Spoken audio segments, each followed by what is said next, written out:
I almost didn't go. I've almost not gone to my father's gatherings more times than I've actually gone. Which means, I've made the same calculation dozens of times. And kept arriving at the same answer. My mother called the night before, and said it would mean a lot. Those words have governed a significant portion of my life. I packed a dish, dressed Marcus and Lily in the clothes they hate, and drove the 30 minutes telling myself it would be fine, probably, or at least brief. Marcus is 12. He sits in the front seat now, which still catches me off guard. He didn't say much on the drive. He looked out the window and tracked the passing road the way he does when he's thinking about something he hasn't decided to say yet. Lily, in the back, asked 4 separate questions about whether there would be good food. I told her probably. She accepted this. My father was near the window when we arrived. He usually is. It's the position with the best sightline to the door, which I think matters to him in ways he's never examined. He was in a good mood. I clocked it immediately, and felt the specific unease that his good moods have always produced in me, because his good moods are performative in a way his bad moods aren't. They require an audience. They require maintenance. He saw us come in. The smirk arrived first, before the words, a half-second of preview. Then, this was meant to be a nice day. Why did you come? Light, conversational.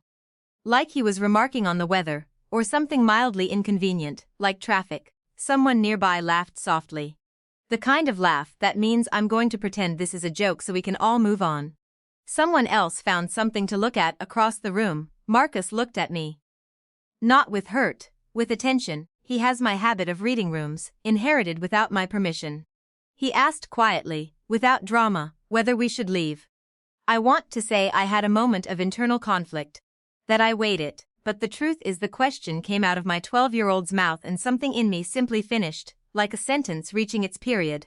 I said yes. Right now. I meant it, without performance.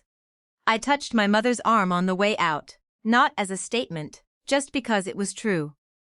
She looked at me with the expression she's worn my whole life when these moments happen. The one that lives somewhere between sorry and unable. And I nodded at her so she'd know I wasn't leaving angry at her specifically. Then we got our coats and walked out. In the car Marcus asked if I was okay. I did a quick internal check the way you do and found, to my genuine surprise, that I was. Not in a performance way. Just, actually okay. Like a sound that had been running in the background had stopped, and I hadn't noticed until the silence arrived. Lily asked if we could get pancakes. We found a diner 3 miles away with a sign that had 2 burned-out letters and vinyl booths, and a laminated menu, with too many options. We ordered more than we needed. Marcus each ordered something he'd never tried before, which for him is an event. Lily arranged the sugar packets by color while she waited for her food, and explained her organizational system to us at length. I sat across from them and thought, this is a better morning than the one we left. I thought it clearly, without qualification. My phone rang an hour later.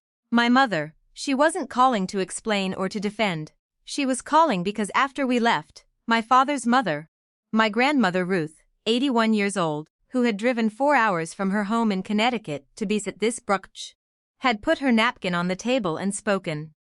She told my father, in front of everyone remaining, that what he'd said was shameful, that Joanna had always been the best of his children, that she hadn't made that drive to watch him humiliate his daughter in front of her grandchildren. Then she asked my Aunt Carol to drive her to my house instead.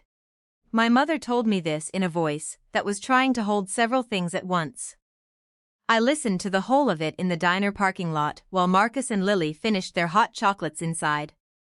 Ruth arrived at my door 2 hours later. She ate reheated pancakes at my kitchen table without complaint. She sat with Lily's sugar packet collection and asked serious questions about the organizational logic. She told Marcus he had good instincts, which made him look at the floor the way he does when something lands. She didn't say a critical word about my father. Not one. Which was, somehow, the loudest thing she could have done. He called the next morning. I let it go to voicemail. The message was halting. Not an apology, not exactly. More like the sound of a man who had been made to see something about himself in front of people he wanted to impress, and was now trying to find language for what he'd seen. The words didn't quite get there, but the halting was real. I listened once. I made coffee. I looked out the window at the ordinary morning. I thought about Ruth eating pancakes. I thought about Marcus asking if we should leave, and the fact that the answer was yes, and the fact that I said it, and the fact that my kids ate hot chocolate in a diner with burned out letters on the sign and were completely fine. I didn't call back that day. Maybe tomorrow. Maybe not. I'm letting myself decide slowly which is new and which feels, cautiously, like something worth keeping.